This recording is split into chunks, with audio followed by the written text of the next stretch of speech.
सच्चा तीर्थ। एक संत किसी प्रसिद्ध तीर्थ स्थान पर गए।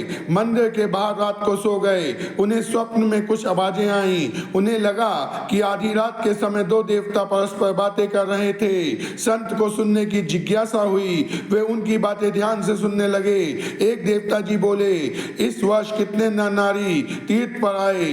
दूसरे ने कहा, लाखों की संख्या में आए हैं महाराज। तो पहला देवता बोला, क्या सबकी तीर्थ यात्रा भगवान ने स्वीकार कर ली होगी?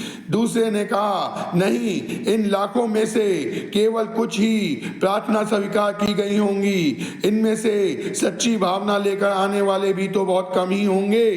पहले ने पूछा, क्या किसी ऐसे इंसान को भी यात्रा का पुण्य मिलेगा जो कि यात्रा पर नहीं आया? दूसरे ने कहा, हाँ, ऐसे कई इंसान हैं जो कि तीर्थ यात्रा पर नहीं आए, परंतु उन्हें यात्रा का पुण्य मिलेगा क्योंकि उनके कर्म बहुत अच्छे हैं। ऐसे लोग पुण्य प्राप्ति के अधिकारी हैं। पहले वाले ने पूछा, जो तीर्थ यात्रा पर आए बिना ही यात्रा का पुण्य प्राप्त कर ले, ऐसा कैसे संभव हो सकता है? दूसरे ने कहा, कुछ लोग तीर्थ यात्रा पर आकर भी पाप कर्मों में लिप्त रहते हैं। ऐसे लोगों को यात्रा का पुण्य कैसे प्राप्त होगा? उनकी आंखों में तो हमेशा पाप ही पनपता रहता है। इसकी अपेक्षा जो अच्छे कर्म करते हैं, चाहे वे यहाँ नहीं भी आए, उन्हें पुण्य प्राप्त होगा। केरल प्रदेश में रहने वाला रामू ऐसा ही व्यक्ति है। रामू का नाम सुनकर संत के मन में उस भाग्यशाली व्यक्ति के दर्शन करने की इच्छा जाग गई। वे दोनों देवता बात करके चले गए थे, परंतु संत ने निश्चय कर लिया कि पुण्य आत्मा रामू के दर्शन जरूर करूंगा। केरल वहां से काफी दूर था, परंतु संत को दूरी से क्या, मन में आया तो केरल की ओर चल दिए। कई सप्ताहों के बाद वे केरल पहुंच गए। वहां गांव-गांव में रामू की तलाश करते फिर रहे थे। पता लगाते लगाते एक गांव में रामू का घर उन्हें मिल गया। शाम का समय था। घर के बाहर पहुंचकर संत ने रामू का नाम लेकर पुकारा। आवाज सुनकर रामू बाहर आया। द्वार पर संत के दर्शन करके रामू को बड़ी प्रसन्नता हुई। संत ने देखा, दीन दरिद्र रामू के चेहरे पर संतोष की मुस्कान थी। संत ने प्यार से पूछा, क्या करते हो भैया? रामू ने सरलता से उत्तर दिया, जी जूते बनाकर बेचता हूँ। संत ने पूछा, क्या कभी तीर्थ यात्रा पर गए हो भाई? रामू ने भरे दिल से जवाब दिया, महाराज, मैं गरीब आदमी हूँ, जाना तो बहुत चाहता हूँ, परंतु मेरे पास इतना पैसा कहाँ है जो तीर्थ यात्रा पर जा सकूं।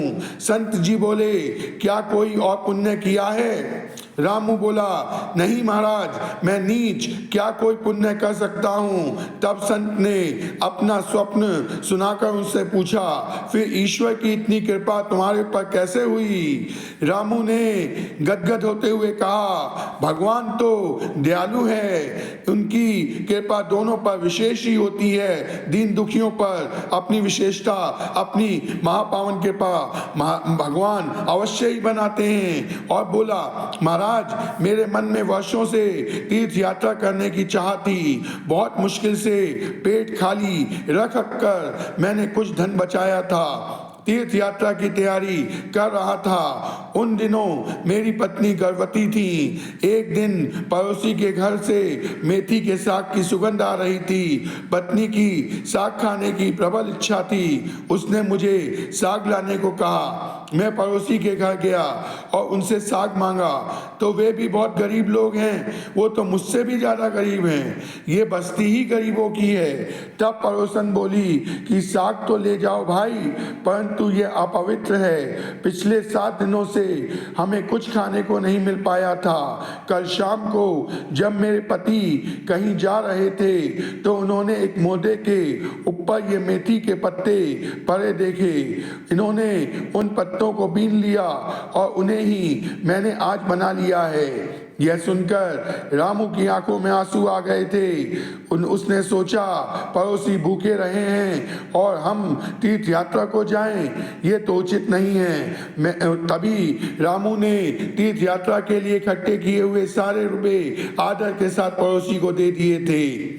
ये कार्य करके रामू कितनी आत्मिक प्रसन्नता अनुभव कर रहा था वो कह नहीं पा रहा था। महाराज, तब से भगवान को हर कर्म में व्यापक जान सेवा करता रहता हूँ, रामू बोला और प्रसन्नता से दिन काट रहा हूँ। ये कहते हुए रामू का गला भराया।